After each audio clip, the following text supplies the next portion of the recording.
People accuse Jeremy Corbyn of playing games over Brexit. But with a party deeply divided over the issue, he keeps his cards close to his chest for good reason. Nobody can achieve a Brexit which pleases everyone, so why not keep a poker face whilst Theresa May continues to play a terrible hand over in Brussels? Reports this morning that Corbyn intends to use a speech on Monday to show more of his hand on Brexit worries me. Providing Corbyn and the Labour Party can continue prevaricating, they can emerge unscathed from the Brexit battleground. By contrast, whatever Mrs May achieves will create interminable conflict in the Conservative Party and could be checkmate for her pathetic premiership. Never interrupt your enemy, Jeremy, whilst they're busy making a mistake.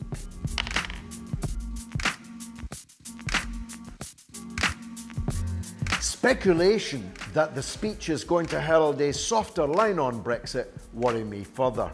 Corbyn has an unlikely ally in Jacob Rees-Mogg. If the European Research Group's proposals are accepted by the government, we could make a clean break from the European Union, which is, I believe, what Jeremy Corbyn really wants, or ought to. A hard Brexit means a realignment of the stars, a once-in-a-lifetime opportunity for Corbyn to revolutionise Britain's relations with the rest of the world. Unshackled from the little leagues on the continent, Corbyn could monopolise on his newfound freedom, realising his lifelong ambition of engagement with his allies in Latin America and Africa through the mechanism of the BRICS, an association of fast-growing, newly industrialised countries like China, India and South Africa. As part of a geopolitical alignment suited to his worldview, Mr Corbyn could create a new socialist Pax Britannica. Instead of isolating so-called rogue states, Corbyn could engage with them. Only through dialogue can we hope to influence the behaviour of others. Mr Corbyn could pivot Britain towards trading opportunities with parts of the world's economy that are on the up. Mr Corbyn could also score points with the Labour grassroots by eliminating two unpopular, indeed reprehensible partnerships. One with the murderous Saudi regime, the other as poodle to Donald Trump's alt-right United States. What's more, with the Trump presidency on thin ice and Bernie Sanders in the ascendant, Jeremy Corbyn is the only British politician who could make that special relationship even more special. He could transform it from one that simply enables colonial excess into a true transatlantic partnership of people, not just corporations. Hard Brexit means everyone's a winner, Jeremy, so don't go soft on me now.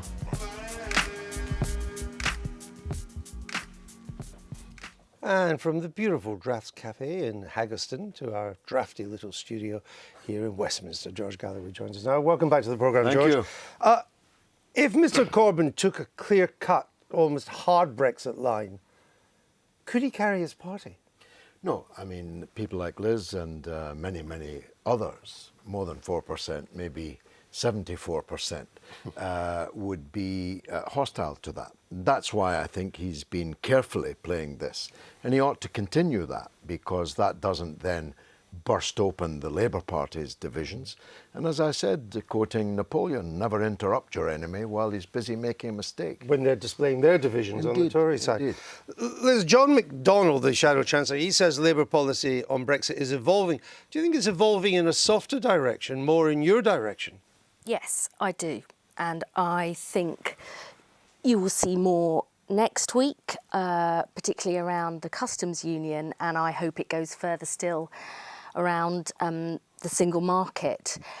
I think the reason why is that the leadership is listening not just to party members, Labour voters and the trade unions, but understanding that I'm afraid a hard Brexit would simply, finish the job that Thatcher begun on our manufacturing industries in the Midlands and the North, and undermine workers' rights and environmental standards, all of which are very important for the future of our economy, and the very strong argument that you cannot be an anti-austerity party if you're out of the single market and the customs union and our economy takes a hit. George. Well, if we go into the next election and the dichotomy is we're the Tories that withdrew from the European Union and they're Labour that tried to betray it, that's a disaster for Labour. 70% of Labour-held constituencies voted leave in the referendum. And if Labour can be fixed as the stab-in-the-back party, the party that betrayed the decision the British people made in the referendum, that'll be an electoral catastrophe. There'll be parts of London where it will be of benefit, but in the north, in the post-industrial wastelands of the Thatcher era, it'll be a complete catastrophe. What do you make of this, Michael? Well, I think George is absolutely right that Labour should not be interrupting their enemies while they're making mistakes. A couple of weeks ago on this programme, I said that I thought Corbyn would not want to be Prime Minister at this moment. I was howled down, not least by you. But I think George is kind of saying the same thing. Let the Tories get on and get to Brexit of whatever form, then the Labour Party is not responsible for what has happened. I don't believe there's going to be a hard Brexit, because in the end, I think the European Union and Britain, neither one will want to impose tariffs upon the other. I just don't think it's where the world is headed for. But I certainly think that Labour's best interest, Corbyn's best interest in particular, are to allow the Tories to get on with this for the next 2 years, to be hopelessly divided about it, and to pick up the settled consequences, the outcome. What about George's wider vision of a Corbyn foreign policy, what it could be like? I mean, what George outlined, by and large, it has the benefit of being what Mr. Corbyn believes. It may be right or wrong, but it is what he believes, isn't it? Well, I don't think that we should be an anti-West, anti-American, anti-Europe isolationist party. But that's your leader's position. I don't think that you can build social democracy, let alone socialism, in one country if you don't understand that our economy is global, climate change, terrorism, migration can only be dealt with if you play a strong role in the international rules-based institutions that we set up. And but I think George was arguing for a continued strong role, just a very different role. And a very special relationship with the United States. I'm the great-grandson of the only woman in the 19th century who emigrated from the United States to Dundee, and you've seen Dundee. There's nothing anti-American about me. I want Corbyn and Sanders to make a really special relationship, one involving people and not just corporations, though of course corporations have their role, and far from isolation. You also need to get Mr. Sanders into the White House too. The current polls are showing him. Think he's going to run again? He's going to run again, if he's still alive, of course. But that's true of Corbyn and true of all of us. I thought that this part of George's film should be shown every hour during the coming election campaign as a Conservative Party political broadcast, unveiling what a Corbyn foreign policy would be like.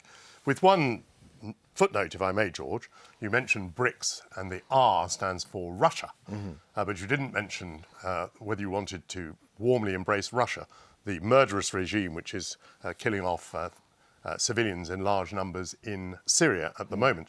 And I think this does represent quite a difficulty for you. The regimes that you would like to put your arm around, China you mentioned, with massive numbers of death penalties every year, highest number of death penalties. Okay.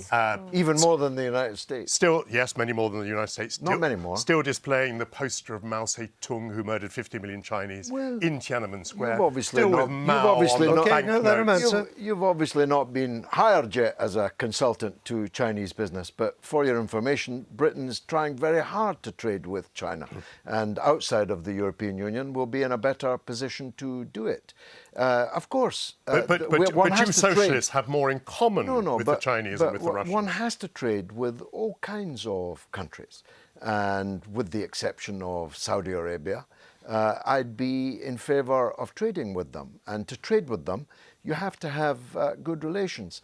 All the countries, 25 countries we have sanctions against at the moment, 18 of which we have invaded in the past. Well, since you left, all I'm asking since for, you left Russia out of your little film, would you like to say what you feel about Russia's role in Syria at the moment? you know, it's very cold outside tonight, and if it's warm indoors, it's because of Russian gas. Russia is an important trading partner and can be a still more important we trading. don't take gas directly from Russia. Well, across Europe. Europe does. Across Europe. We may get some indirectly through a pipeline, but we don't take it directly. So but let me ask you this: why regimes of gas should be let off, should they? Well, let me make this wider point. Murderous regimes with oil, like Saudi Arabia, you always let off. It would mean, at least in the short term, particularly if you don't get Mr. Sanders in the White House, which I think is a bit of a stretch, turning our backs on America, on our European allies, embracing perhaps Russia and Iran. Could you really sell that to the country? Well, I'm asking the country to embrace the world, to leave the European Union's failing economies, with all the stresses and strains in the European Union, it's falling apart in front of our eyes, and embrace instead a world where economies are rising. The trouble is, George, you sound no different from Jacob Rees-Mogg, and Labour Party members and Labour voters just won't buy that. If what we end up having is exactly the same policy that Jacob Rees-Mogg is suggesting, it's not right for the country, and it's not what party members or Labour voters support. Comrade Rees-Mogg had come over to our side of things. If he has, I welcome it. I'd welcome yourself and Michael too. I didn't know he was in favour of Mr. Sanders. I'm not sure that he is, but the who knows? idea, you know, this is not isolationism. It's leaving the European Union and joining the world. Now, if Rees-Mogg says the same thing, well, even a stop clock is right twice a day, and he's right on that if that's what he's saying. Let me ask you this, a final question since we've got you. If Mr. Corbyn was to become Prime Minister, how likely do you think is he to go in the direction of foreign policy that you've outlined? Does he have the inclination to be that bold, or is he likely to be much more gradual? He's not as bold as one would have thought he would be. He's under a lot of pressure inside the Parliamentary Labour Party. He doesn't have 24 people amongst his MPs who actually agree with him historically, or even now, perhaps. The Blairites are still there in huge numbers in the PLP. So he's quite cautious, he's quite serene, Zen-like, you might say. And so I don't think if he became Prime Minister, he'd be knocking over the apple carts, kicking over the money changers' tables and so on. But he'd be a steady, slow but steady progress in the direction that I've been describing. George Galloway, thank you. Pleasure. Now it's late. St. Michael of Assisi late. Yes, the blessed Gove, patron saint of small furry things at the Department of the Environment, thinks it's unkind to keep dumb animals cooped up indoors all the time.